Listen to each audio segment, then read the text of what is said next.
Good afternoon. I'm Lisa Valentine, Managing Editor of FSO Knowledge Exchange, and I'm here with Joe Santiso.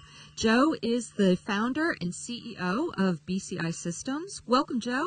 Good. Thank you very much for having me. Yes, it's great to have you here. We are sitting at the 6th Annual FSOKX Financial Services Transformation and Outsourcing Strategies Forum, and Joe has been kind enough to answer a few questions for me. Joe, I'm hearing a lot about the culture of compliance, and I was hoping that maybe you could expand a little bit on what that is and what financial services firms should be doing to move toward that culture of compliance. There's a reason why you are hearing so much about the term culture of compliance, and that is because everybody uses it, but it lacks a definition. So I can give you my interpretation of it. To me, is when you have an organization where everybody in the organization, from the CEO to the lowest person in the organization, actually is doing not only what is right according to regulations and the law, but also what is right for the organization, for the community, for the shareholders, and for the employees of the organization. If you interview just about every major financial services organization, they will tell you that they have that, and they have a commitment.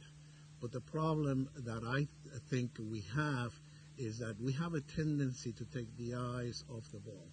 We probably have expressed and communicated that we have a certain ethical rules that we want to follow. We definitely want to be able to protect the organization. We have put people in place in order to perform the various jobs, but we are short on the follow-up. It was only recently that we had a major organization, the #1 bank in the country, that was reputed to be to have a very risk management culture and organization in place, yet there was a significant mistake made that cost the organization a tremendous amount of money, because we probably failed and sinned from a very basic sin, which is arrogance. We probably trusted too much. There was an old operations manager at Citibank many years ago. There was actually a legend at Citibank, and he used to say that you need to inspect rather than expect. So in order for organizations, financial services, to really move towards a culture of compliance and be effective at it, one example that I would like to use is the Homeland Security. Every time we go to the airport, we complain about taking our shoes off, taking our belt off, and all that. Can you imagine what happens if they make a mistake and somebody, if they don't follow the rules, somebody gets into that plane and blows it up, or we have another 9/11? So it's really that consistency in the application of the rules and the regulations, not only legally, but also internally, that makes the difference, and that's how we're going to be successful. Thanks so much for sharing that. I was going to ask you about process centricity and what that is and what financial services firms can learn from process centricity that's gone on in other industries. Process centricity, I think it is a term that is dear to my heart, because I might have coined that term.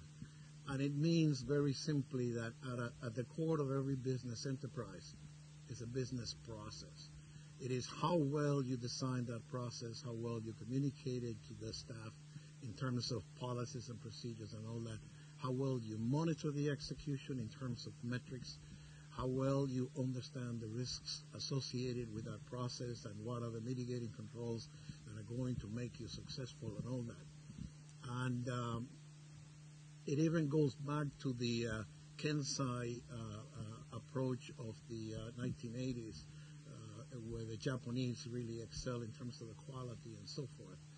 And it simply means pay attention to the process, and everything has to emanate from the process. And you have to involve everybody in that particular process that is actually in the value chain. You have to involve them in order to have the proper execution of the processes. Well, what are you seeing in business process management in BPM? Is there any one particular trend that stands out for you as being particularly important? I guess the one that is going to be revolutionary is going to be the social media. What does it mean?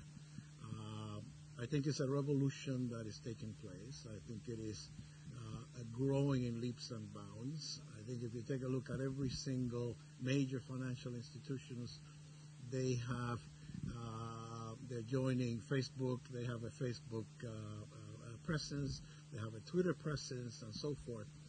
And the classical example, I think it was only this week that I was reading about Horizon Bank in California, where a disgruntled individual, ex-employee, was actually placing some comments, negative comments to the bank, and was actually in his Facebook page and in his blog was saying, if I were a client, I would take my money out of the bank, and so forth and so on.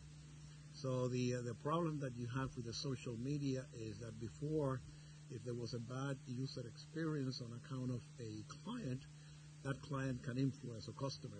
That customer can influence 2 or 3 or 4 people in their immediate circle. Today, you can actually put that on the Facebook or on the Twitter or on the blog and reach thousands and thousands of people.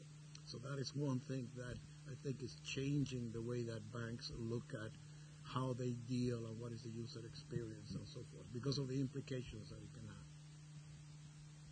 Great. Thanks, Joe. I have one final question for you, and that is, why are forums and events such as this one important for the industry? I think FSO has a unique knack of getting together very knowledgeable people who are willing to share their experience and their expertise. And I think everybody that attends these sessions really come out learning an awful lot. It's a great place to do some networking, and actually it keeps you in touch with issues that are affecting the industry. So I think it is vital events like this. Great. Well, thank you for that, and we do appreciate you being with us, Joe.